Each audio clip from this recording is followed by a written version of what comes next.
Tere tulemast kõigile Eesti Rahvusraamatukogu värskelt renoveeritud, kuid veel avamata hoonesse. Täpselt 30 aastat tagasi, 21. veebruaril 1996. aastal läks ETV-s eetrisse saade Otseliin. Saate teemaks oli Eesti hüppe infoühiskonda. Täpselt aasta hiljem asutati ametlikult Tiigrihüppe sihtasutus ja avati Eesti esimene avalik internetipunkt siinsamas Eestis Rahvusraamatukogus. Täna olemegi kogunenud, et tähistada seda tähtpäeva, Tiigrihüppe sündi.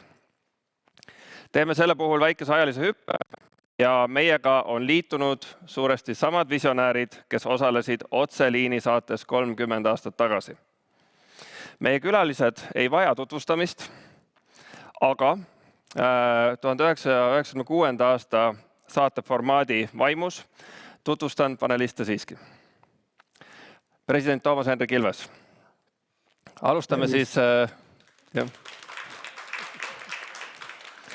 Alustame täna inimesest, kes on meiega üle veebi ja see on kuidagi sobiv, sest just nii sai ka kõik alguse. 1995. aastal saatis Washington DC-s töötav Eesti suursaadik Toomas Hendrik Ilves Rahvahääle veergudele mõtte, et 17 000 arvutit annaksid Eestile võime hüpata 2 jalaga tulevikku. Algatust hakati nimetama nii Ilvese hüppeks kui ka Tiigrihüppeks. Härra president, tere tulemast ja aitäh, et võtsite aega. No väga meeldib, aitäh teile. Professor Marju Lauristin. Professor Marju Lauristin on Eesti sotsiaalteadlane, taasiseseisvumise üks juhtfiguure, endine sotsiaalminister, Riigikogu liige, Euroopa Parlamendi liige ja Tartu Ülikooli professor, kes on pool sajandit uurinud seda, kuidas ühiskond ja meedia üksteist kujundavad. 1995. aastal oli professor Lauristin üks neist 6 ühiskonnategelasest, kes avaldasid Päevalehes memorandumi Eesti tee. Dokumendi, mis andis tõuke kogu Tiigrihüppe debatile. Proua professor, tere tulemast. Akadeemik Jaak Aaviksoo on füüsik. Jaak Aaviksoo on füüsik, kes on olnud nii Tartu Ülikooli kui Tallinna Tehnikaülikooli rektor ning kes on juhtinud Eesti haridus-, kultuuri- ja kaitseministeeriumi. 1996. aastal oli härra Aaviksoo haridusminister, kelle laualt läksid allkirjad dokumentidele, mis käivitasid Tiigrihüppe. Tema sõnul polnud raha takistus, küsimus oli tahtmises. Ellu viia suure algustähega. Professor Aaviksoo, tere tulemast. Sten Tamkivi. Härra Sten Tamkivi oli 1996. aastal Miina Härma gümnaasiumi 12. klassi õpilane. Ja ainukene noor inimene komisjonis, kus minister ja akadeemikud planeerisid Eesti digitulevikku. Ta ütles tollal midagi, mis tasub täna meelde tuletada. Eesmärk ei ole õpetada arvutiõpetust, vaid muuta arvuti töövahendiks nagu tahvel. Seesama õpilane on tänaseks Skype'i endine juht, mõjukas investor ja arvamusliider. Tere tulemast, härra Tamkivi. Linnar Viik. E-riigi akadeemia asutaja, IT-visionäär, Tiigrihüppe sihtasutuse asutajaliige ja nõukogu liige. 1997. aastal avalike internetipunktide ja avaliku e-posti serveri algataja. 1998 ja 1999 aasta Tiigrituuri peakorraldaja. Härra Viik, tere tulemast. Nii, ja nüüd me saame alustada paneeliga.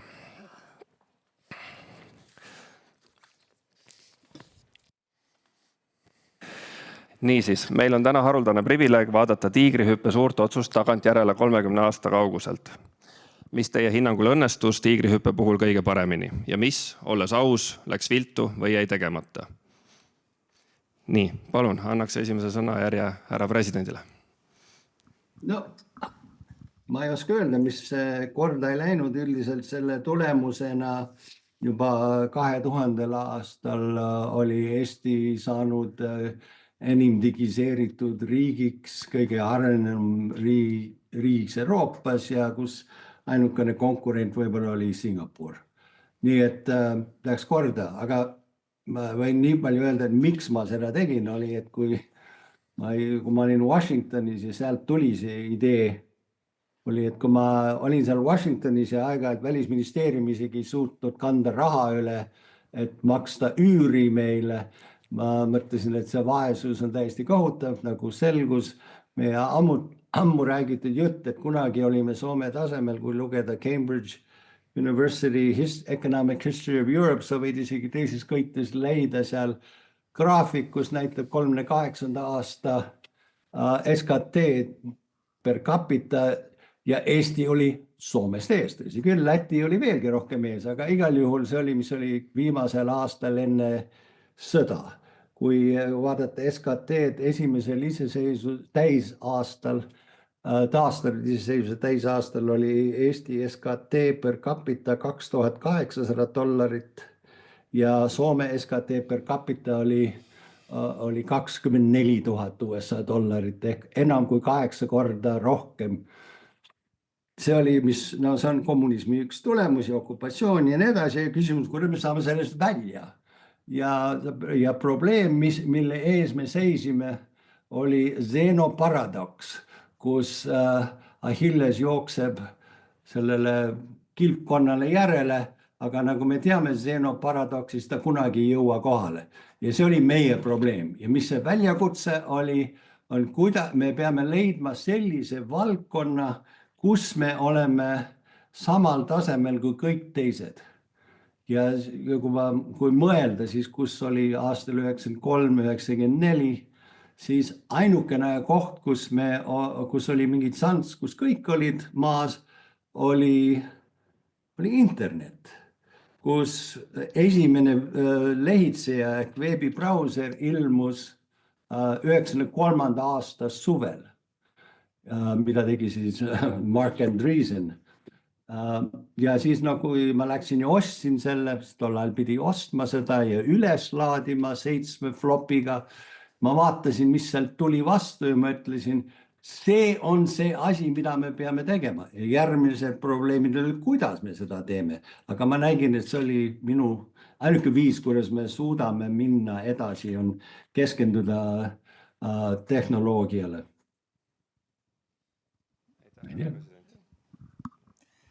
Tohib, ma jätkan sealt kohast. Aitäh, Toomas, sa ütlesid välja selle väga olulise põhimõtte. Ma arvan, on tähtsad tänapäeva inimesest aru saavad, ehiteks kui sügavas augus me olime.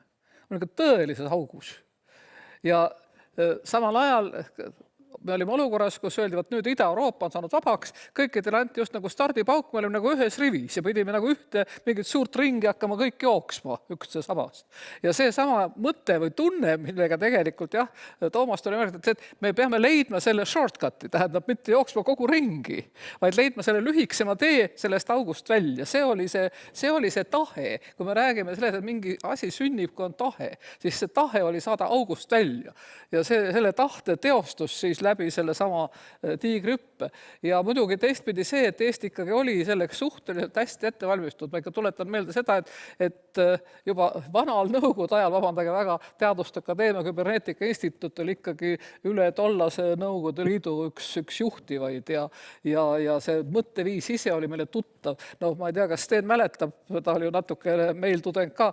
Mina õpetasin juba infoühiskonda alates 80-ndast oma tudengitele Ameerika ja allikate järgi ja me olime tutvuvad sellega, mis Soome on teinud ja tähendab, see ei tulnud mitte tühjale kohale. See oli mitte sellepärast, et Ameerikas nii oli, vaid sellepärast me olime ise ka valmis ja Soome oli siin ka väga suur muidugi meile see niisugune eeskuju.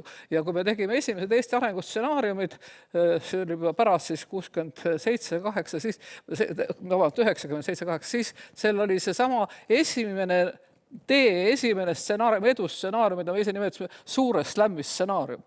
Oli see, kui me mängime selle välja, et me teeme selle tiigrihüppe mitte ainult selleks, et iseennast aidata, vaid kui me jõuame ka sellele levelile, et me oleme ise tehnoloogia arendajad, kuhu me muidu siiani praegu ei ole väga jõudnud veel. No natuke oleme, aga meie mõte oli see, et suur slämm on see, kui mitte me ei kasuta teiste tehnoloogiaid, et teised kasutavad ka meie tehnoloogiaid. Aga see tahe, see teadmine ja ka see, et olid noored inimesed nagu Sten ja et me tulime läbi koolide, mis oli muidugi Jaagu mõte ka, see, et me läksime kohe läbi koolide. See tagas selle, et meil oli see nagu pinnas olemas. Aga põhiline just nimelt see Eesti tee, see, mida ütles president Ilves, et me tundsime, et meil muud teed ei ole, me jäämegi sörkima selle Ida-Euroopa sappa selle pika ringi peale ja kohtunikud seda stopperiga kõrval, eks ole, ja me muidugi ähime ja puhime ja august välja ei saa. Professor Aaviksoo, 1996. aastal ütlesite saates midagi, mis on meelde jäänud. Kui on tahe, pole raha takistus, küll leiame. Ja kuna just viidati tahtele. Et siis vaadates tänast poliitilist maastikku on see küsimus, et kas tahe on ka praegu olemas. Ja kui teie peaksite täna iseloomustama tiigrihüppe kõige olulisemat pärandit ühes lauses, siis mis see oleks? Tegelikult ei ole vaja. Tagantjärele muidugi tundub, et oli üks suur idee ja kõik entusiasmiga korjasid selle üles ja läksid selle lipu all edasi, et tegelik elu oli palju proosalisem. Et neid ideid, erinevaid ideid, mida teha, oli tegelikult tohutu kogus. Tohutu kogus, ma ei hakka siin Kasiino saartest ja igasugustest muudest kaubavahetustest, sillast ida ja lääne vahel.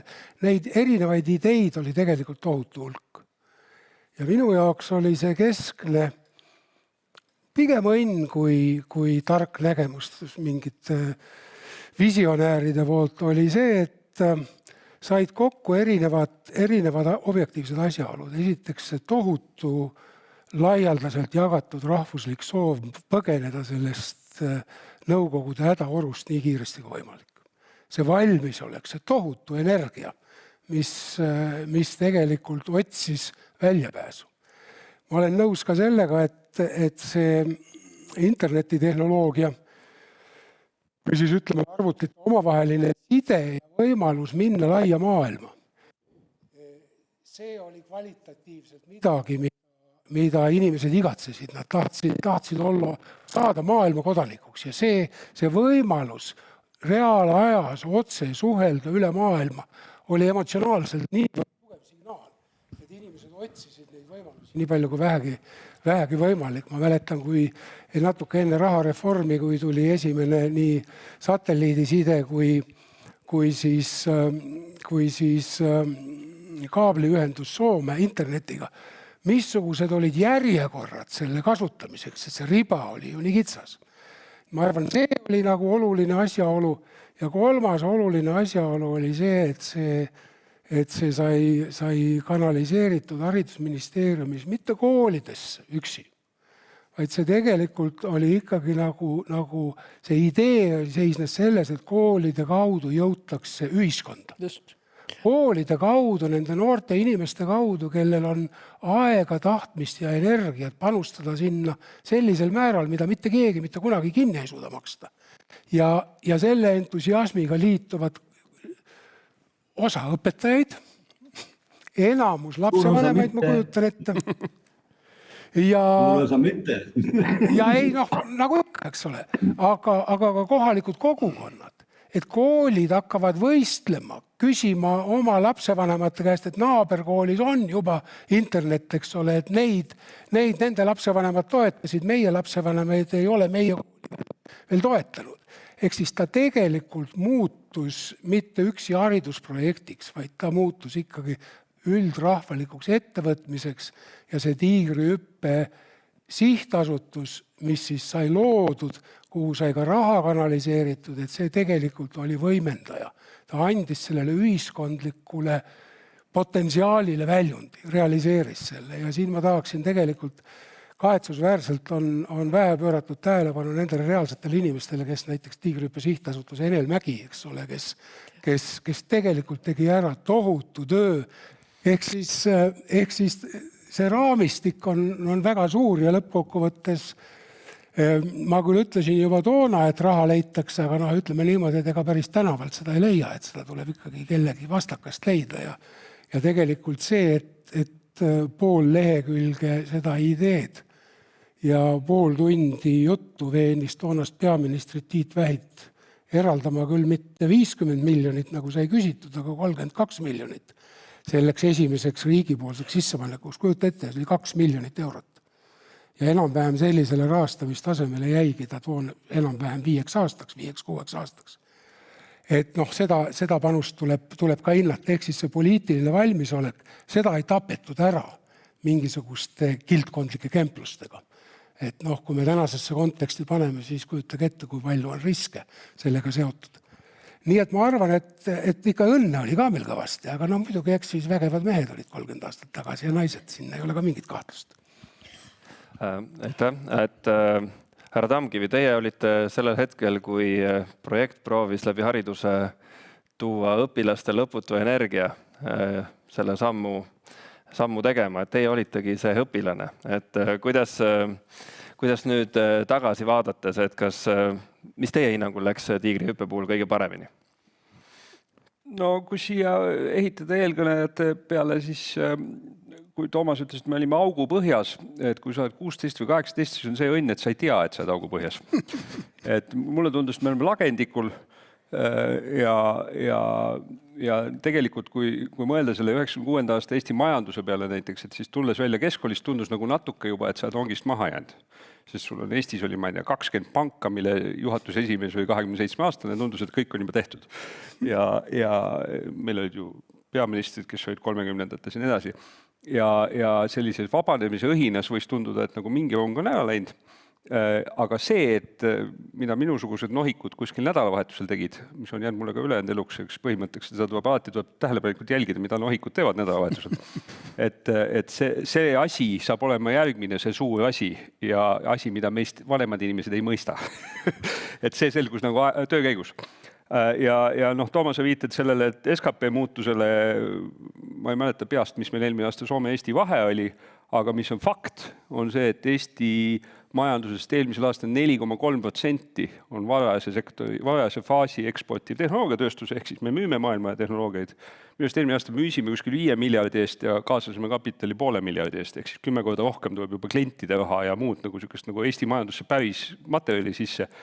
Meil oli eelmisel aastal 1700 idufirmat, millel on pulss. Nad maksid kas 1 euro makse, seal oli 1 töötaja või 1 euro käivet. 1700 tükki. Tallinnas ja Tartus 500,000 inimese peale. Meil on 10 ettevõtet, mis on väga suureks kasvanud selles tehnoloogiatööstuses ja kõikide nende lugude taga, on see siis Skype'ist alates või need hilisemad, on ikka üsna lihtne tõmmata seda joont, et kui nende ettevõtete ehitajad, nende varajased töötajad, need ei oleks saanud oma maakoolis või linnakoolis interneti ja ligi, kas nad oleksid seda hiljem teinud. Ja noh, see ongi see mõju ja see ongi see asi, mis ei ole kuidagi lõpuni jõudnud või et kui nagu mõeldagi, et mis sa küsisid alguses, et mis tiigrihüppe nagu alustas, et see on nagu üks selline meem, mis kestab tänaseni. Et on nagu Eesti ajakirjanduses pole midagi lihtsamalt küsida, kas tiiger magab ja kõik saavad kohe aru, millest käib. Ja see nagu eksponentsiaalsete kõveritega on see lahe asi, et see on inimeste jaoks õudselt ebaloomulik, nagu inimene ei ole ehitatud selleks, et mõelda eksponentide peale. Inimesed on ainult lineaarsete mõõdikutega, et ma ei tea, bussireis Tartust Tallinnasse 180 kilomeetrit, järgmine kilomeeter sama pikk kui eelmine. Tehnoloogias on alati see, et kui sa vaatad selja taha, siis on niisugune lagendik ja kui sa vaatad ette, siis on sein ees. Sest see tõusurõkk ja me võrreldes sellega, mida me 96. aastal koolidesse viisime, sellised vanaemad, mõni noorem inimene on näinud, vanaemadel on telekad kodus, mis on sellised, kuhu linik käib peale, et monitorid olid sellised umbes ja internet oli kirjeldamatult aeglasem, kui sul täna telefonis on ja nii edasi, et need eksponendid on töötanud siiani ja need töötavad siit edasi ka, ehk siis see unikaalne nagu oskus või asi, mis Eesti DNA-sse on nüüd süstitud tiigrihüppest saadik, et see toidab meid ka nendes järgmistes tehnoloogiapõlvkondades. Ma lisaksin siin Steni jutule väikse momendi, et 2016 ma viimasel aastal ametis, kui mul tekkis see idee, et kuna ma külastasin need iduettevõtteid niikuinii, aga siis mul tuli see küsimus, et kus te alustasite? Ja siis olid sellised mehed, naised 30-tes, võib-olla 28, ütlesid, ma olin selles tiigrihüppe programmis ja seal ma hakkasin pihta, mis on empiiriline näide sellest, kuidas haridusreform võtab 15–20 aastat, et anda efekti. Ja see, mis algas 96 aastaks 2016, 20 aastat hiljem, see on tõestus sellest, et kui kaua võtab haridusreform, et tuua tõelisi tulemusi. Nii et just, et saada neid noori kätte, oli oluline. Ja teine osa sellest, oma isiklikus, kui ma mõtlen, miks mul tuli see idee, oli 2 asja.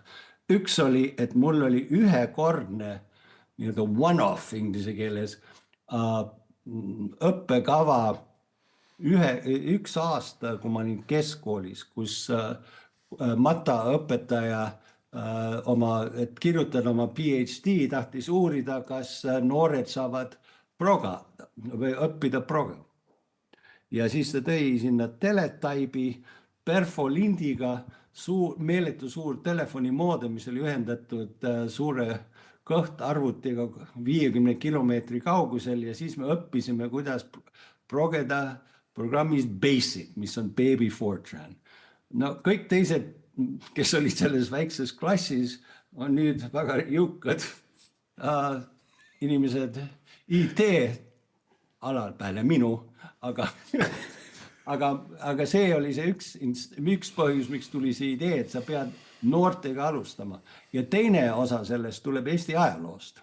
Et kui oli Johannes Aavik, meil kõik need tobedad vanad 19. sajandi sõnad ja ta ütles, nad ei kõlba mitte kuhugi. Ja siis ta leiutas neid sõnu, relv, mõrv, kõik need sõnad, veenma, mida me kasutame kogu aeg. Need olid täiesti uued sõnad, inimestel ei saanud mitte muffigi aru nendest, kes ei olnud koolis käinud ja tema veidi korruptiivselt lasi ennast panna kooli inspektoriks ja määras keeleõpikus tema enda poolt kirjutatud eesti keele raamatu. Ja siis eesti keele õpik, seal on isegi ees öeldud, et ärge pange tähele, kui õpetaja ütleb teil teisiti, õiged sõnad on need. Ja nüüd me kõik kasutame kõik need Aaviku sõnu, nagu me ei teagi, et nad on uued sõnad. Ja ma ütlesin, et sama viisi, et sa hakkad pihta noorema põlvkonnaga ja siis nad õpivad seda ära, kuidas seda käsitleda ja siis ongi põlvkond, kes kasutab uut keelt. Ehk nüüd mitte enam Aaviku sõnu, vaid siis arvuti nagu keelt. Aitäh. Ja minnes siit selle sama Aaviku võib-olla mõttega edasi, et härra Viik, et teie olite 30 aastat tagasi toimunud saates see isik, kes siis kogu Eesti rahvale õpetas, millega üldse tegu on. Et kui te lähete selle hetke juurde tagasi, et täna oleme siin, me täna ilmselgelt teame, millega tegu on, ja me saame vaadata sellele teekonna tagasi, et mis oli siis teie jaoks see kõige suurem õnnestumine, kas oli see sama tervele Eesti rahvale esinemine, kus te räägite, mis asi on infoajastu, kuidas see töötab tehniliselt, või olid need nii-öelda tööpõllul, kus te käisite ja õpetasite õpetajaid, et millist osa te välja tooksite? Kui Tiigrihüppe sihtasutusest rääkida, siis tal oli 3 eesmärki, millest üks oli arvutite interneti viimine kõigisse koolidesse, teiseks õpetajatele oskuste andmine, kuidas neid kasutada õppetöös ja kolmandaks õpivara loomine, digitaalsete õppevahendite loomine. Esimesega saime väga hästi hakkama. Aastaks 2000 kõigis koolides oli internet, arvutid olemas. Õpetajate koolitusega läks natukene keerulisemalt, natuke võttis rohkem aega. Ja kolmandaga läks ka natukene rohkem aega ja võib öelda sisuliselt, et digitaalne õppevaramu on senini selline mitte kasutusele olev ja mitte väga suurt võimendust andev olnud vahend. Eesti suurimaks eduks sel hetkel, aga mina pean seda, et erinevalt muudest riikidest, kes siiamaani paraku teevad piloote, küll klassikaupa, õppeainekaupa või koolikaupa piloote ja need lõpututesse pilootidesse takerdumine, just naastes praegusel hetkel ka just värskelt Indiast AI Summitil, kus UNICEF-iga koos pidasime suure kõrvalürituse, kus kõikide riikide esindajad tõdesid, et kõige õudsem asi haridussüsteemide jaoks on lõpututesse pilootidesse takerdumine ja poliitilise pikaajalise toetuse puudumine ühiskonda läbivate muutuste elluviimiseks, mille võtmeteguriks on oskused, teadmised haridussüsteemis. Siis see oli see võib-olla, mida kõige rohkem esile tuua. Meil oli sihtasutuse näol oli tegemist masinaga, mis suutis ellu viia tõhusalt, kuluefektiivselt ja mõjukalt poliitilist toonast konsensust. See oli väga oluline, et see oli ühiskonda läbiv. See andis võimaluse sõltumata vanemate majanduslikust taustast või sellest, kas olid nii-öelda eliitkoolis või ääremaal, kõigil saada kätte samasugused oskused, mis olid tulevikuks vajalikud ja olulised. See oli kõige suurem mõju ja see on ainukene põhjus, miks meil on võimalik rääkida tiigrihüppe põlvkonnast, mitte tiigrihüppe klassist, nagu Toomasel oli näide praegusel hetkel kunagi oma klassist. Oli üks klass, kus üks õpetaja võttis ja tegi ühe aine raames midagi. Teine oluline teema ilmselt oli see, et tõesti ühiskonnas oli valmisolek taheti oma asja saada. Ja tiigrihüppest sai meem. Sten, sa ütlesid väga õieti, see on meem, mis siiamaani elab, töötab. Vaatan, Riigikogus olid küsimused, kus on meie tiigrihüppe põllumajanduses? Miks meie kalanduses ei toimu tiigrihüpet? Miks ei ole meil ometi olemas sotsiaalhoolekandes tiigrihüpet? No nagu ta muutus meemiks, poliitiliseks meemiks, ühiskonda läbivaks meemiks. Ja kui mingi asi ei liikunud piisavalt kiiresti, siis hakati süüdistama magamises, uinumises ja kõikvõimalikes muudes asjades. Teised riigid vaatasid kõrvalt pealt ühe aastaga ideest teostuseni, sihtasutuseni ja sealt veel aasta edasi ja sul oli reaalselt käekatsutavad esimesed tulemused näha. Ütlesid, see ei ole võimalik. See ei ole võimalik ette kujutada, et riigi tasandil toimuvad protsessid niivõrd kiiresti ja niivõrd mõjukalt. Need olid need olulised näited, ma arvan, millele tuleb tagantjärele au anda ja mõtelda selle peale, mitte nüüd, et kas tiiger magab praegu hetkel, vaid kuidas tagada dünaamilisus, agiilsus nende samade mõjukate protsesside juhtimisel ja ühiskonda läbival elluviimisel. Linnale ma tahaksin lisada ühte kiitust Eesti poliitikale, mis ta teen harva. Aga on see, et meil Eestil õnnestus, et iga valitsus, vaatamata valitsusele, toetas seda. Ma istuin tagasi Guatemalas, kus suurim mure on, kui me teeme midagi ja umbes nii, et alustame tiigrihüppega, aga me ei tea, kas järgmine aasta seda on ikka olemas, sest tuleb uus president, presidentiaalne riik. See, et meil on vaatamata sellele, kas oli Koonderakonna valitsus või oli Isamaa valitsus või oli Reformierakonna valitsus, meil ei olnud see tüüpiline väga, tüüpiline nähtus ka Ida-Euroopas, et iga kord, kui tuleb uus valitsus, siis eelmine pühitakse eemale, et see oli kõik jama. Meil õnnestus see oli selline poliitiline konsensus üle parteide, et mõni partei sõimas küll, aga okei. Aga sellele vaatamata, et oli selle üldine konsensus, et see asi tasub jätkamist ja sai oma rahastust vaatamata sellele, kes oli peaminister, kes oli koalitsioonis. Ja siin tuleb kiita neid valitsusi, kes hoidsid seda liini. Just Linnari arvamusega resonantsis, et ega tegelikult ma arvan, kui päris aus olla, siis sellest mõnes mõttes ei ole tiigrihüppe see algne idee. Ei ole Eesti haridussüsteemis ka päriselt sellest nii-öelda projekti või siis piloodi staatusest välja saanud. Et kui ühiskonnas on täna infotehnoloogiline areng laias laastus oluliselt paremas kvaliteedis olemas kui haridussüsteemis ja tema korralduses. Ja meil on täna, ma arvan, ma ei tee liiga meie õpetajatele, aga nende hulgas on neid, kes jätkuvalt lasevad oma kolleegidel sisestada andmeid näiteks hariduse infosüsteemi.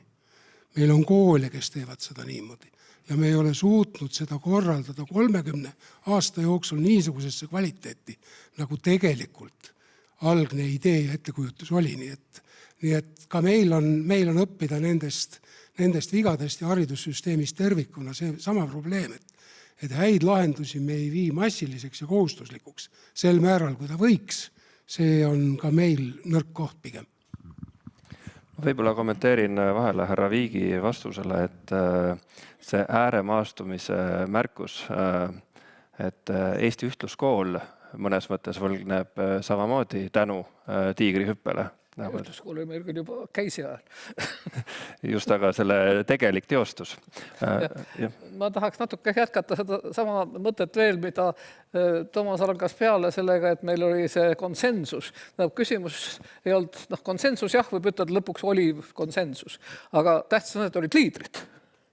Hakkas ju sellest ikkagi peale, et peale Toomase meil oli ju Lennart Meri oli president, mitte ainult, et ta oli president, ta oli fanaatiliselt huvitatud sellest tehnoloogilisest arengust, ta oli ise see eeskuju, eks ole.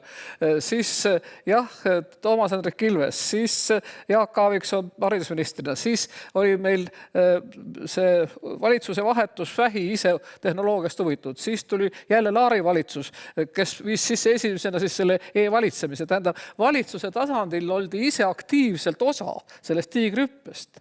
Ja seal oli kogu aeg liider, kes oli sellest huvitatud. Niipea, kui see ära kadus, eks ole, niipea tegelikult asi ka soikus. Ja mis on oluline veel, et olid sellised juba need praktikad, mis jõudsid tõesti, võiks öelda siis igasse peresse. Ja siin peab kiitma tollal seda, et tõesti kool oli üks, kust alustati haridust, aga teine tuli ju kohe sisse rahandusest, eks ole. Sest meil tuli ju sisse see sama pankade kaudu, kui pangad, mäletate, tegid ju õppuse pensionäridele. Õpetasid välja 100 000 pensionäri kasutama internetipanka. Seda ei korraldanud ju valitsus, eks ole.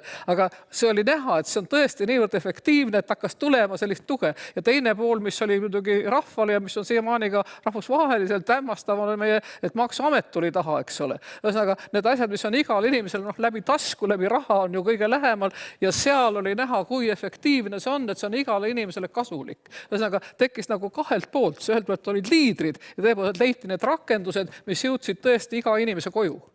Ja see kokku andis selle väga suure mitmekordse kiirenduse.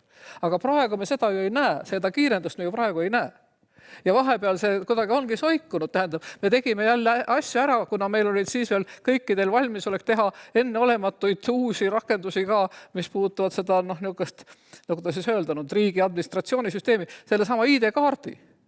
ID-kaart on ju praegu ka väga paljudes Euroopa maades midagi täiesti, mida kardetakse sisse viia, eks ole. Meie olime võib-olla ei kartnud ka midagi, eks on ka, et me ei kartnud midagi. Ma mäletan väga hästi, kui valitsus arutas seda ID-kaarti, kuidas siis kanti ette erinevad variandid ja mis see maksab, mis too maksab, see oli küsimus. Aga mitte, et kas seda vaja on, kõigil on, et seda on vaja. Aga praegu katsusa teha inglastele või seal sakslastele selgeks, et on ID-kaarti vaja, nad siiamaani, eks ole. Nii et ühesõnaga me olime selles mõttes julged, meil olid liidrid ja meil olid tõesti inimesed, kes suutsid seda tehnoloogiat näha kohe mitte ainult sellel tasemel, et siin on ettevõtja, vaatame, kuidas see saab, vaid kõigepealt selle, et siin on meil inimesed, need on need samad kodanikud, tarbijad ja nii edasi, et kui nemad taipuvad, et see on neile vahva, kasulik, annab neile juurde nende elule midagi, et sealt tuleb see tõesti see konsensus. Konsensuse alus oli tõesti see, et kõik said aru väga praktiliselt, kasutades internetipanka ja muud, et see tõesti on asi, mida tasub toetada. Nii et siin on need asjad olid väga hästi, meil kuidagi sattusid hästi sünkrooni. Kõik kihid töötasid samas suunas, mida me praegu ei näe. Praegu on, eks ole, me näeme ikka seda, et on kogu aeg tekivad eri kooltest, eri vastasseisud ja nii edasi. Ja see on ka loomulik, ühiskond ei ole enam nii vaene, enam ei ole seda tunnet, et me peame kõik üheskoos, eks ole, august välja saama, igaüks oma künka otsas, vaatame, et katsuks oma küngast kuidagi moodi kindlustada. Ja nüüd me näeme, nüüd meil tekib siis see uus võib-olla konsensus seoses julgeolekuga, kus tõesti äkki tunnevad kõik, et meil on vaja. Ja kui ma mäletan neid meie stsenaariume, meil oli üks oli see suur slämm, et me tahame tõesti tehnoloogiliselt jõuda läbi sellest ida-eurooplaste rivist välja, eks ole. Aga nüüd me näeme, meil oli siis veel üks stsenaarium, mida me siis pidasime kõige vähem tõenäoliseks. See oli seotud ka selle sama tiigrihüppe ja kõige sellega. Selle nimi oli militaarne oaas. Seal oli selline reaalne, siis see pilt oli selline, et Venemaaga pannakse piir kinni, tuleb uus sõja ja siis me rakendame kogu seda küberoskust seal, aga see oli meie kõige ebareaalsem. Ja nüüd me näeme, et paraku see stsenaarium teostub, aga me oleme valmis, seepärast et tiigrihüppe sai tehtud. Aitäh! Ja see viib meid väga sujuvalt ühe teise punktini. Kui härra Viik rääkis Tiigrihüppe programmi eesmärkidest, siis ametlikus programmi dokumendis oli kirjas midagi, mis jäi silma. Projekti laiemad eesmärgid olid sõnastatud nii. Tagada Eesti rahvusliku identiteedi taasloomine 21. sajandi maailma ühiskonnas ja püüelda Eesti rahva ja riigi keskse asendi poole globaalses infokülas. See oli julge sõnastus ja küsingi teilt, kas Tiigrihüppe täitis selle eesmärgi ja kas teie hinnangul tehisintellekti hüppel on täna sama ambitsioon või oleme muutunud tagasihoidlikumaks? Et alustaks härra Viigist. No kui alustada sellest numbrimaagiast, millele Jaak viitas, et 35 miljonit krooni kunagi on praegune 2 miljonit eurot, siis ja elu on edasi läinud, siis enam-vähem aasta tagasi vabariigi aastapäeva kõnes aastal 2025 üles kutsutud tehisaru hüppe, mis on praeguseks hetkeks aasta hiljem jõudnud kõigisse Eesti gümnaasiumidesse. 71% kõigist gümnaasiumi õpetajatest kasutab seda regulaarselt, nende jaoks spetsiaalselt loodud õpiassistenti ja sellest aastast nüüd koolidesse õpilaste tasandil jõudev õpilastele suunatud spetsiaalne õpiassistent või õpiabirakendus on jõudnud üle poolteni igapäevasse kasutusse ja eelarve jälle 2 miljonit eurot. See oli lihtsalt õnn, et me jõudsime õigel hetkel alla kirjutada koostöö kokkuleppe. Sest nädal aega hiljem tuli Araabia Ühendemiraadid, ütlesid 7,6 miljardit, et te teeksite meile ka midagi sellist. Ja õnneks sellest lepingust on siiamaani kinni peetud ja Eestile ikkagi tehakse sellist tööd, sellise olematu rahalise panuse eest. Aga jällegi, see hästi lühikene seletus 30 aastat hiljem, miks maailma tehnoloogiaettevõtted võtavad üldse tehisintellekti arenduse valdkonnas Eestiga kõneleda on see. Me oleme väike, me oleme väga heal õpiväljundite tasemel PISA-testides.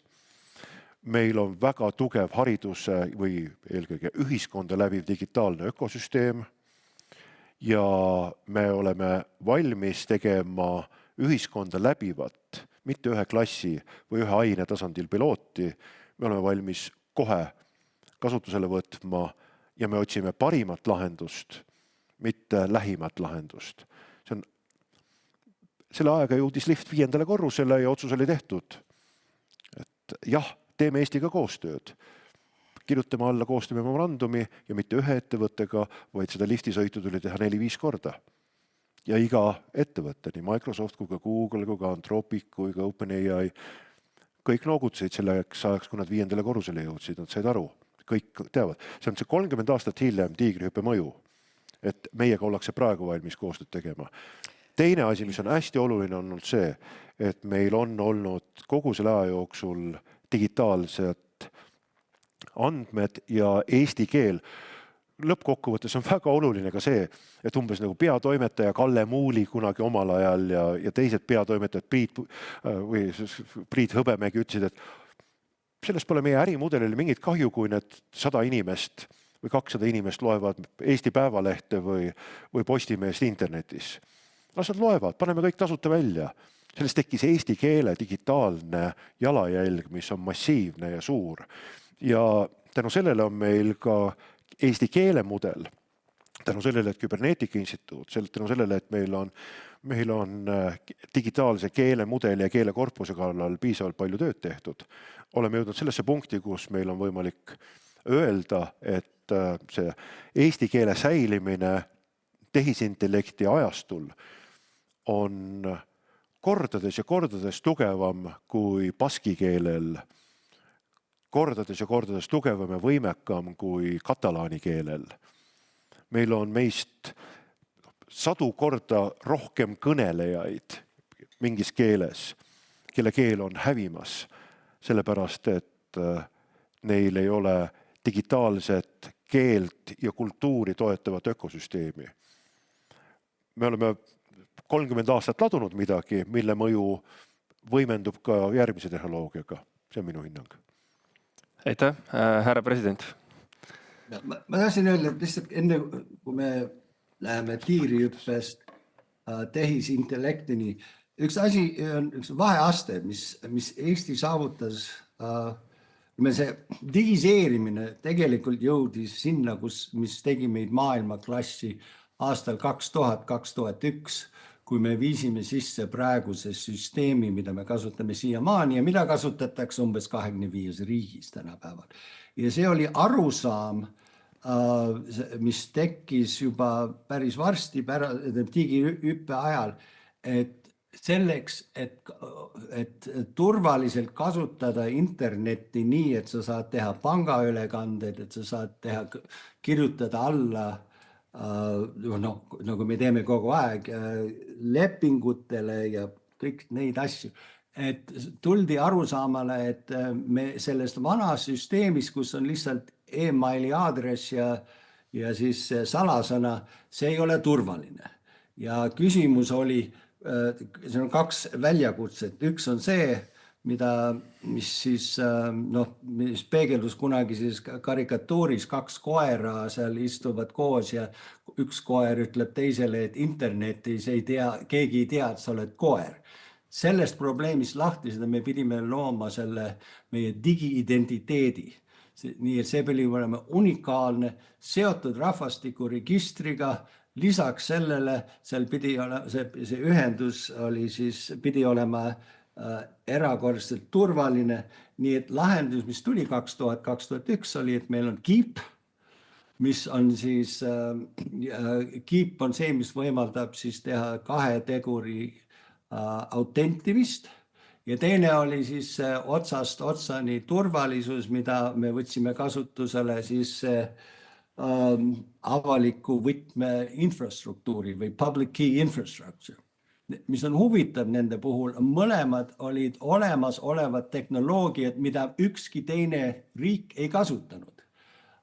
Ja sellega me lõime oma erakordselt turvalise ID-süsteemi, mis, ma ütlesin, USA kaitsevägi, mis oli see esimene, kes kasutas seda USAs, tegi seda alles 2013. Teine asi, mis oli oluline meile ja mis on siis see element, mis on Eesti poolt loodud, oli XD. Et sul on need 2 elementi, mida me võtsime vanast ajast. Need asjad oli juba, Keep leiutati, nagu me kasutame seda 1975. Võtsime siis selle Stanfordi ülikooli loodud PKI või see avaliku võtme infrastruktuuri ja siis oli, kuidas sa turvaliselt ühendad kõiki. Ja meil ei olnud raha selleks, et teha suure kõhtarvuti. Ja iga asutus kiivalt hoidis kinni oma serverist, ei tahtnud seda kellelegi teisele anda. Ja tulemus siis Tartu Ülikoolis loodi XD. Aga me ei lähe liiga tehniliselt, aga see XD oli see, mis on meie kogu süsteemi platvorm. Ja see töötab siiamaani ja seda võetakse kasutusele mujal, aga see pluss siis lõpuks seaduse muudatus, mis võimaldas teha digiallkirja, mis jälle paljudes riikides pole siiamaani.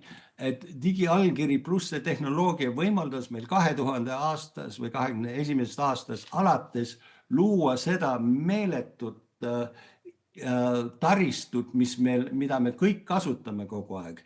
Ja mida isegi Euroopas siiamaani ei kasutata või midagi analoogset pole olemas. Nii et seal, kui me ütleme, meil on tiigrihüppe seal alguseks, siis praegu me tegeleme tehisintellektiga, me peaksime vaatama palju põhjalikul, mis oli siis kogu selle, mis on meie e-riigi tehnoloogilise aluse loomine ja kuidas see võeti kasutusele kõikides asutustes, kus põhiline on ainult üks ID, mis võimaldab sul kõikjale sisse pääseda ja turvaliselt. Aitäh selle taristu arengu ülevaatest, mida saab vist summeerida sellega, et see rahvusliku identiteedi taasloomine digiidentiteedina on meil õnnestunud. Ja kui me 30 aastat tagasi selles samas saates, mis oli, võrreldi arvutiinvesteeringut teede ehitusega. Ja kui me nüüd mõtleme sellele vaimse taristu mõistele laiemalt täna, et koolivõrk, raamatukogud, internet, juurdepääs tehisarule, siis mis võiks olla see taristu, mida Eesti vajab 21. sajandil? Et mida tuleks täna ehitada ja mis on jäämas üleliigseks? Annaks siit poolt minema. See, ma arvan, on üks väga tõsine arutelu küsimus. Ma arvan, et meil ei ole kellegi sellele praegu täpset vastust.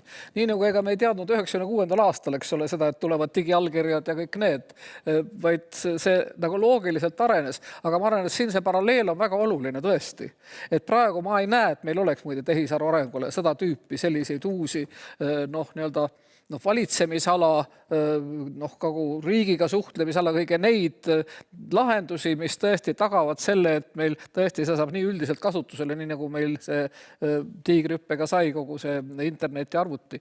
Ja ma arvan, et siin on väga oluline see, mis siin enne oli öeldud, mida Linnar rõhutas, et meil on see suurepärane võimalus, et me peame tegema mingeid väikseid projekte, vaid me saame tervet süsteemi korraga testida.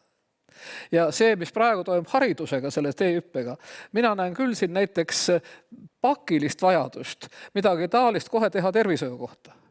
Sest see on see, kus meil on ka hirmsad rahad, eks ole, me näeme, et tegelikult meil ei ole praegu mingisugust võimalust saada sellist, seda sama infrastruktuur, mis võimaldaks siin suuri muutusi, mitte seda, et me lapime mingit olemasolevat, teeme ühe maja, vana maja asemel uue maja. Küsimus ei ole selle, vaid küsimus on tõesti kogu selle süsteemi ümber korrastamises. Mina olen kunagi selle praegu süsteemi kujundamise juures olnud, ma olin minister siis, eks ole. Ma kujutan umbes ette, mida me siis oskasime ette näha. Ja ma näen ka seda, mis praegu võiks muuta, kui me rakendaksime praegu seda sama tehisaru nüüd nende ülesannete jaoks, mitte selleks, et tuua, ma ei tea, see on muidugi tore, kui robotid on haiglas sanitari asemel, aga see ei ole mitte see. Ma räägin kogu süsteemi sellisest haldamisest. Ja see katse, mis nüüd haridusega tehakse, mis nüüd on alanud, ma arvan, et siit peaks võrsuma nüüd järgmine, mis on tervishoius. Minu meelest ka näiteks, kui me siis nägime, et rahandusest kogu maksunduses oli see äärmiselt tugev hoob. Kui me saaks näiteks kogu eelarvepoliitikas seda rakendada, eks ole, kui me teeksime samasugused mastaapseid terviklikke selliseid lahendusi ja siis me näeme ka, missugused need praktilised käigud on, nagu siis oli ID, mis on muud, näiteks kasvõi see sama andmekaitse, eks ole. Kui me tegime, mina olin siis Euroopa Parlamendis selles töörühmas, tegime Euroopa andmekaitse määrus, siis komisjon sai ülesande, töötada välja ja tellida see sama data protection by design. Neid lahendusi ei ole praegu, neist on räägitud, aga seda niisugust hästi töötavat lahendust ei ole. Tellimus tehti, see oli 2018, eks ole, 8 aastat on möödas. Me saaksime praegu tehes praktiliselt, näiteks nüüd haridusega ma nägin, seal on teil sees see komponent, andmekaitse komponent, aga see ei ole veel see sama, mis on siis see by design tehisaruga, see andmekaitse. Me lahendaks need ära, me tuleks sellega välja, oleksime jälle esimesed maailmas. Härra Aaviksoo. Nüüd tuleme päris probleemide juurde, see on tänapäeva. Et kõigepealt võib-olla see Toomase niisugune entusiastlik esitus sellest, kuidas me tegime digitaalse ID ja XD leiutasime, siis see on vaieldamatult oli meie strateegiline tugevus ja kannab meid tänase päevani. Aga probleem on selles, et me ei ole suutnud seda kontseptuaalset lähenemist tegelikult partneritele maha müüa. Ja täna sõidab tegelikult tehnoloogiline teerull meie lahendustest pigem üle, kui võtab meie lahenduse vastu. Ehk siis see õppetund on selles, et kui me täna midagi teeme, kasutades neid sidemeid, meie staatust Euroopa Liidus, millest toona me unistasime meie ka globaalset ulatust, et me algusest peale oma strateegilisi tehnoloogilisi arendusi arendaksime ambitsiooniga teha sellest rahvusvaheline standard. Ja varasemalt me seda ei ole suutnud teha. Nüüd, mina arvan, et meil on mõned asjad on ikkagi ka päris halvasti.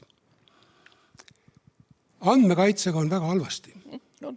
Andmekaitsega, kusjuures läheb iga päevaga aina halvemaks. Meil puudub täna iseseisev strateegiline mõtlemine andmekaitset puudutavalt Eestis. Kellelegi ei õpetata. Vabandage väga, mina õpetan andmekaitset doktorantuuri tasemel koos paari inimesega. Meil andmekaitset peaks olema iga eriala sees õpetada, meil ei õpetata seda. No ilmselt on ka õpetamises probleem, aga ma arvan, et suurem probleem on poliitilises hoiakus. Me tegelikult lohiseme täna Euroopa mõtlemise järgi. See on põhiline hoiak. Kui sul ei ole õiget nii-öelda enesekindlat rahvuslikest huvidest lähtuvat hoiakut, siis sa hakkad teistel sabas lohisema. Ja täna meil andmekaitse valdkonnas seda kahjuks minu arvates ei ole. Ja Euroopa tõenäoliselt parimas usus ja tahtmises oma väärtustest juhindudes on tegelikult ikkagi kõri kinni nööpinud. Ja see, mis oli veel ka Eestis andmete osas võimalik 5 aastat tagasi, täna enam ei ole. Ka haridusandmeid ei ole võimalik enam kätte saada. Selleks, et üldse teha hariduses informeeritud otsuseid, täna me uitame pimeduses mitte sellepärast, et meil ei oleks seda informatsiooni, vaid igaüks istub otsas ja kaitseb mingisuguseid abstraktseid väärtusi, millest ta suures ulatuses aru ei saa. Vähemasti ta ei suuda selgitada, missugused praktilised riskid kellelegi sellest tekivad. Et see on nagu sisuline probleem. Ja ma tuleks tagasi veel ka selle teema juurde, mis puudutab eesti keelt. Et tõsi ta on, et meil on ajalooliselt interneti avarustes päris suur korpus eesti keelt, seda on siis ka suured andmekeskused kasutada võtnud, aga te kuulete ka ühiskonnas, eks ole, et miks nad ei maksa midagi, miks minu intellektuaalomandit kasutatakse ja me ei ole täna ühiskonnas selgeks vaielnud, kuidas me selle nii-öelda teksti loomega, mida kõik Eesti kodanikud või vähemasti eesti keelt oskavad loomad, kuidas me sellega ringi käime, mitte ainult Kivirähk ja siis Jaan Kross oma pärijatega, vaid kõik inimesed, kes teksti loovad. Ja eelkõige kvaliteetteksti. Ja selles osas me peaksime ikkagi palju julgemini, palju ambitsioonikamalt esinema. Sest kui me seda ei tee, siis tasapisi inglise keel võtab üle. Täna, kui vähegi keeletundlik inimene suhtleb nende keelemudelitega, siis ta ju saab aru, eks ole, et suga räägitakse eesti keeles, aga rääkija ei ole ju eestlane. Rääkija ei ole ju eestlane, see ju tuleb 3-4 lauset loed läbi ja siis sa saad aru. Et seal on, ma ei tea, pooled on hiinlased ja pooled on need pidgin English. Ühesõnaga, meil on strateegilised probleemid, mida me peaksime palju julgemini ja enesekindlamalt adresseerima. Su küsimuse juurde tagasi tulles, et need eesseisvad muutused, ma just ükspäev mõtlesin selle peale, et võttes isikliku näite, selle hetkel, kui me tiigrihüpet hakkasime tegema, mina olin ise õppinud programmeerija, et ma programmeerisin ja mulle see väga meeldis. See mõjutas asju, mida ma tahtsin teha, aga tegelikult need asjad, mida ma tegin, tähendas, et ma 10, 15, 20 aastat ei programmeerinud. Ma pigem juhtisin inimesi, kes programmeerisid. Eelmise aasta märtsis-aprillis ma vaatasin, ma kirjutasin koodi iga 2 nädala tagant. Alates jõuludest ma kirjutan koodi iga päev.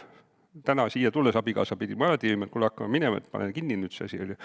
Ja see mudel, mida ma kasutan täna veebruaris, on umbes 8 korda kiirem ja parem mingites asjades kui see, mida ma kasutasin jaanuaris. Ja kui sa vaatad nagu ümberringi, niimoodi see juhtub mu sõpradega, see juhtub mu kolleegidega, see nagu on mingites seltskondades täiesti tavapärane ja just see, et kõik ütlevad, et jõulust saadik, et see on nagu nii kiirelt praegu läheb. Ja selles on väga selgelt juba tekkinud nagu vahed selles, et ettevõtjad ja tehnoloogid, kes töötavad kuskil idufirmas, kasutavad mudelit, mis maksab 200 eurot kuus. Tallinna ja Tartu elanikud, valgekorralised kasutavad mudelit, mis maksab 20 eurot kuus. Ja ma kahtlustan, et Valga koolitüdruk või Põlva koolipoiss kasutavad mudelit, mis on avatud tarkvara Hiinast, mis võib olla ka anda esimesel pilgul päris hea tulemuse, aga kui sa ilmselt küsid, mis on hea majandusteoorist, ütleb, et marksism on ju. Et need asjad, mis ikkagi mulle tundub, et see nagu taandub täpselt samadele asjadele sellises ühiskondlikus laiapõhjalises muutuses, nagu oli 96. aastal, et on 2 esimest probleemi, mida vaja ära lahendada, on kättesaadavus ja elementaarne algõpe. Et mis on see vaata maailma, mis nüüd 100 000 pensionäri näitab ära, et vaat see asi AI-ga on mõistlik ja kui sa tahad nagu head eesti keelt, siis kasuta seda mudelit, mitte seda teist. Ja et kõik need samad asjad lihtsalt, et minus on teatav nagu juba, ma ei tea, meelekindlus või rahu, et kui sa oled seda korra näinud nagu interneti tulekuga, sa oled korra näinud mobiiltelefonide tulekuga, sa oled seda korra nüüd AI tulekuga, et igas selles põlvkonnas või tehnoloogilises suures muutuses on see, et inimesed tohutult ülehindavad lühiajalisi muutusi, tohutult alahindavad pikaajalisi. Sul on vaja, et nagu neil tekiks esimene käekatsutav kogemus, siis nad hakkavad seda oma töös rakendama, siis hakkavad juhtuma need asjad, millest ma juba rääkisin, et nagu, et kui ühiskond leiab oma töös või oma tegemistes rolli sellele uuele tehnoloogiale, siis see nagu kinnistub. Ja selles suhtes see TI-hüppe tekkimine eelmisel aastal, nüüd Riigikantselei juurde tekkis AI nõukoda, kes peaks valitsusele ütlema, et mis on need asjad, mida teha. Mis mulle teeb head meelt on ka see, et need on need nagu ühtlustamist otsivad asjad, et kuidas tagada seda, et see ei ole ainult nagu mingi killuke ühiskonnast, kes nende asjadega tegeleb, vaid kuidas need jõuaksid kiiremini kogu ühiskonnani. Ja teine asi, mis mulle meeldib, on see, et kui me räägime sellest, et tiigrihüppest saadik on Eesti tehnoloogiatööstus tekkinud ja kuidagi eest ära sõitnud ja tegeleb mingite globaalsete asjadega, siis kõikidesse nendesse foorumitesse president kõigepealt kutsus kokku Eesti ükssarvikute asutajad, küsis, mis me selle AI-värgiga teeme. TI-hüppe sihtasutus on jällegi erasektori ja avaliku sektori koostöös. Peaminister kutsub kokku ettevõtjad appi endale mõtlema, et kuidas mitte nagu 5 aasta jooksul, vaid järgmise 18 kuu jooksul, mis on need praktilised asjad, mis me teha saaksime. Et need on nagu, need teadmised ja kogemused on Eestis olemas, need teadmised ja kogemused sageli ei tööta palgatöö riigisektoris ja nii nagu tiigrihüppe alguses on vaja kuidagi üle ühiskonna need teadmised tuppa kokku tuua ja kuidagi nagu need asjad käima lükata. Seda kokkuvõtet, kuidas ma ütlen, et kus tulevikust kirjutatakse juba mineviku vormis. Seda levib tänasel hetkel ka internetis väga palju. Ja see ongi meid sujuvalt toonud võrdluspunkti tiigrihüppe ja TI-hüppe vahel. Ja need paralleelid on väga ilmsed kahe algatuse vahel. Kuid võib-olla küsiski, et mis on see kõige suurem erinevus? Et annaks esimesena sõna härra presidendile. No, on meie asi, et see ei oleks erinev, vaid need erinevused oleks väiksed. Kui ma mainisin varem, et me kasutasime asju, mis olid teiste poolt loodud, aga mitte kunagi õieti rakendatud ja panime oma asja sinna juurde, et see oli siis meie selle digiriigi edu. Praegu olgem ausad, kui üks firma USA-s paneb $600 miljardit datakeskustesse ja mõned isegi mõtlevad sellele, et endale teha tuumaelektrijaamu selleks, et see võimsus oleks olemas, siis selge on see, et on Eesti, aga ka Euroopa, mis paneb $500 miljardit aastas riigi poolt sisse ja võib-olla firmad ka, et me sõltume kas USA-st või Hiinast. Ja need lahendused, mida kasutada, sõltuvad teistest riikidest. Me peame leidma neid momente, kus me saame midagi uut sinna juurde lisada. See on selge, et Eesti ei suuda oma suurt datakeskust ülal pidada, me kasutame teiste omi. Meil on see elektri hinnaga on suured probleemid, mis vajavad lahendamist, et me saaksime edukalt kasutada tehisintellekti. Teiselt poolt on juba Eestis tekkimas lahendused, mis on üsnagi originaalsed valdkonnas, mis inglise keeles oleks agentic AI või tegum, kus tehisintellekt ise hakkab tegema asju, et meie ei pea ise neid tegema ja hakkab, esiteks, Sten viitas siis vibe codingule või et sa kirjutad programme mitte enam kasutades seda keelt, vaid siis AI leiab neid lahendused sulle. Ma võin öelda, et hea näide sellest, mitte et olla nepotistlik oli ja kuidas minu poeg tegi kähku ühel hommikul programmi, mis tuvastas, kuidas Riigikogu seadusi või eelnõudes leida vasturääkivusi ja probleeme pärast seda mõni kuu tagasi oli see apps, kus hasartmängu seadus läks täiesti aia taha ja keegi ei olnud tähele pannud, aga siis sa võid kirjutada programmi, nagu ta tegi ühel hommikul mis tuvastas need probleemid ja nüüd saab kasutada, et seadusandlust parandada. Sellised asjad me saame teha. Me peame olema nutikad, teades kogu aeg, me kasutame võõrtehnoloogiat, aga et proovime leida oma lahendusi sellele ja kui ma räägin siis tegumist, siis siin on väga põnevad asjad, mis tulevad praegu Eestist, mis lähevad üle maailma või rahvusvaheliselt just selle agentilise või tegumipõhise või krativõimestatud AI kaudu. Need ajusid on, ideesid on, vaja on neid rakendada ja edasi lükata. Ja üks valdkond, kus saab seda kõige efektiivsemalt teha, minu arvates on valitsemises, kus me saame väga palju tuvastada, kus on kitsaskohad, kus raha kasutatakse liiga ebaefektiivselt ja nii edasi. Et mina arvan, see on väga põnev tulevik mulle, ma olen kahjuks, ma olen nii vana, et ma ei näe seda, ei suuda sellist energiat pühendada enam sellele, nagu ma kunagi tegin 30 aastat tagasi, aga ma usun, et me saame, kui me vaatame positiivselt selle peale, meil on päris palju asju, mida me saame teha. Ma vaatan ka seda, et me hakkame... Absoluutselt, palun. Nii, ma tahaks öelda seda, et ma arvan, et me peame ikkagi arvestama meie suurimat eelist, see, mida sa nimetasid, see, et me oleme väiksed ja kompaktsed. Me olemegi, kui ma olin Brüsselis, siis kunagi mul öeldi, kuulge, Eesti on Euroopa valge hiir. Te katsetate enda peal, siis me vaatame, kas te jääte ellu või ei jää. Aga ma arvan, et siin on mingi tõde. Ja kui me vaatame nüüd seda sama AI teemat, eks ole, siis siin küsimus ellujäämisest on ikka väga tõsine küsimus. See on küsimus inimese ellujäämisest, kogukonna ellujäämisest, rahvuse ellujäämisest, seal, kus tuleb peale see massiivne tegelikult ikkagi võõrkeha, hoopis teises ajarežiimis, hoopis teise haardega. See, mis mikrosekunditega, eks ole, teeb asju, mida inimene teeb võib-olla kuu aega või võib-olla terve elu.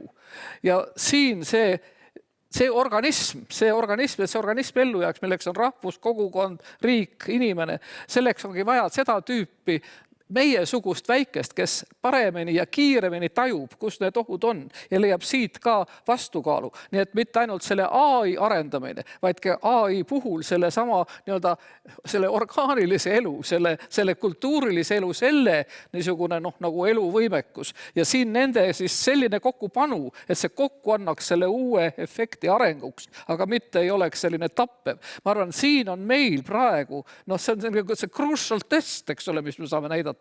Et kui meie suudame seda teha, et Eesti kultuuriliselt, isiksuslikult, psühholoogiliselt rakendab AI nii, et tegelikult me jääme ellu ja kõik, siis see on tegelikult see, mida ootab, võiks öelda, ootab meilt maailm, eks ole. Aaviks siin ühe maagilise sõna, et palun. Ajaloos kunagi minu õpetaja ütles, et selleks, et midagi maailmas juhtus, on vaja 3 asja. Selleks on vaja ideid, raha ja inimesi. Ja tavaliselt alustatakse selleks, et raha ei ole ja ideid on palju, aga raha ei ole. Tegelikult on olukord hoopis teisipidi. Inimesi ei ole. Liidreid ei ole. Neid inimesi, kes tõuseksid püsti pärast seda, kui on ära arutatud, kõik hakkavad minema rahulikult oma igapäevaste toimetuste juurde, kes tõuseks püsti ja ütles, et ei, te ei lähe siit ennem ära, kui me ei lepi midagi kokku, mida mina viin ellu. Ja kui kõik lähevad ära oma asja toimetusi tegema, siis võib järgmine kord jälle kokku tulla ja kutsuda nõukoja ja kuulata veel kord häid ideid ja öelda, et jah, seda võiks teha, kui keegi raha annaks, võib-olla teeks ka ja minnakse jälle oma asjatoimetuste juurde. Et see, ma arvan, on mingi väga oluline kvaliteet, et asjad sünniksid, make things happen. Meil peavad olema need inimesed, kes seda tegelikult teevad, nii nagu nad on teinud eraettevõtluses. Ja teine mõte võib olla veel, et tehisaru muidugi on täiesti kardinaalne muutus. Ja ma jääksin siin ainult hariduse fookusega, et võib muidu laiali valguda. Et kui kõik tehnoloogiad, mis haridust on meil kujundanud läbi, ma ei tea, 300 või 500 aasta, trükipressist ja videomakist ja internetist ka tegelikult, Need on kõik mõjutanud haridust ühel või teisel moel, aga nad on üsna vähesel määral tegelikult mõjutanud hariduse sisu ja baasprotsesse. Need baasprotsessid, hariduse sisu, see, mida me õpime ja kuidas moodi meie õppimisprotsess toimub läbi õpilase ja õpetaja ja siis kaaslaste suhte, see muutub. See on põhimõtteline muutus ja kõik need jõupingutused, mis me teeme selleks, et kasutada AI-d selleks, et paremini teha vanu asju või et ainult toetada õpetajat, see on liiga vähe. See on kvantitatiivne. Kvalitatiivne muutus tuleb selles, et muutub see, mida me õpime, missuguseid pädevusi me peame omama selleks, et selles uues maailmas toime tulla ja selleks, mil määral see muudab õpetamise baasprotsess, eelkõige õpetaja ja õpilase suhet. Tehisintellekt on võimeline üle võtma väga palju funktsioone, mida ükski varasem tehnoloogia ei suutnud. Ehk siis personaliseeritud tagasiside on see võib-olla kõige olulisem kvaliteet. Me saame tehisintellektilt kvaliteetset tagasisidet sellele, mida me teame, mida me ei tea ja paremal juhul on see tehisintellekt nii tark, et ta saab aru, mis kännu taga meil mõtlemine kinni on. Mis on hea õpetaja märkis, ütleb, aga proovi nii. Ja tegelikult siis ühel hetkel saad aru, et sa oled õppinud rohkem sellest ühest lausest, kui võib-olla kuude kaupa tuupides mingisugust teese. Täna tehnoloogia suudab seda juba aru saada. Kuhu kännu taha inimese, lapse, täiskasvanu mõtte kinni jääb? On natukene aeg ka siin lipsanud märkamatult ja sellepärast ma siin natukene kasutan seda moderaatori võimalust, et see arutelu saab jätkuda lihtsalt võib-olla siis mitte nii formaalsel toonil.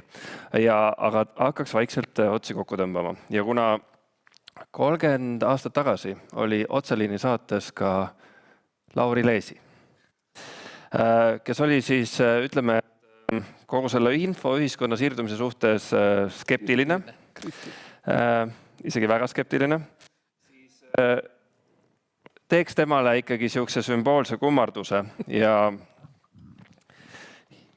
loeksin teile nüüd ette ühe populaarse prantsuse luuletaja luuletuse, mis on kirjutatud aastal 1955. See on Jacques Prévert luuletus Robot armastus, Ain Kaalepi tõlkes.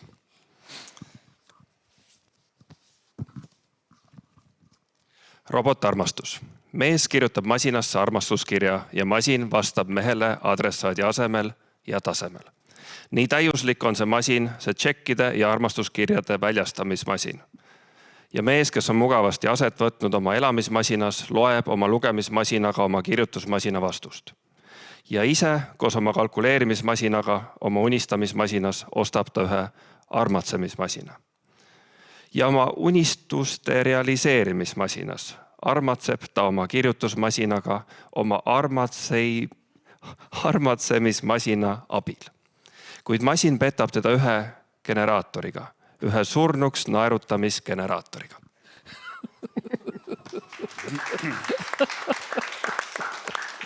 Tänan veel kord. See oli tänane Otseliin 30 aasta taguse tiigrihüppe sünni juurde. Mul on hea meel paluda nüüd kõiki tordile. Aitäh!